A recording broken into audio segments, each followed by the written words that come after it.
এ বিষয়ে বিস্তারিত জানাতে ইরান থেকে যুক্ত হচ্ছেন তেহরানের KN তুষি প্রযুক্তি বিশ্ববিদ্যালয়ের শিক্ষার্থী মোহাম্মদ শাকিল হোসেন। যাচ্ছি তার কাছে। শাকিল, পাল্টাপাল্টি হামলার সার্বিক পরিস্থিতি জানাবেন।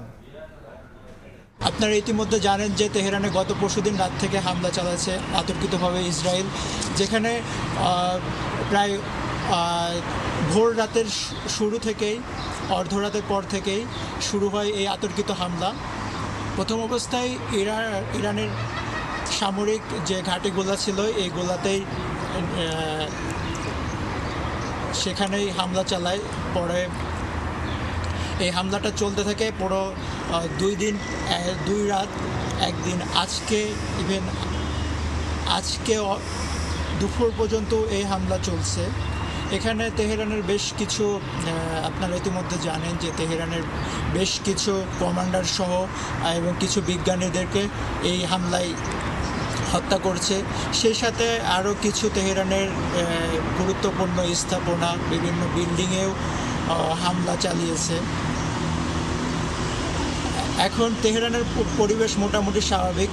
যদি বাহিরের পরিবেশের কথা আমি যদি বলি তাহলে সাধারণভাবে লোকজন চলাফেরা করতেছে। অবস্থাটা একটু থমথম বিরাজ করতেছে, মানুষের ভিতরে একটু উত্তেজনা যে আবার কি হামলা হবে কি হবে না এই বিষয় নিয়ে। তবে ইরান যখন পাল্টা হামলা করার পরে সাধারণ মানুষ তাদের ভিতরে একটা জোর ফিরে পাইছে যে না, আমরা প্রতিরোধ করতে পারছি। ইতিমধ্যে আপনারা এটাও জানেন যে গতকালকে 9টার পরে ইরান সক্ষম হয়েছে যে তার এয়ার ডিফেন্সকে সচল করতে। তার আগে এয়ার ডিফেন্স অসচ্ছল থাকার কারণে ইসরায়েল এভাবে হামলা করতে পারে।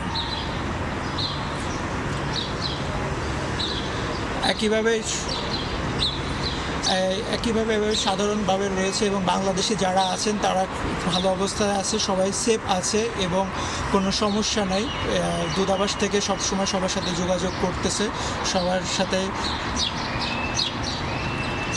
এবং এই ছিল আমার কাছে সর্বশেষ খবর। সরাসরি যুক্ত ছিলাম ইরানে।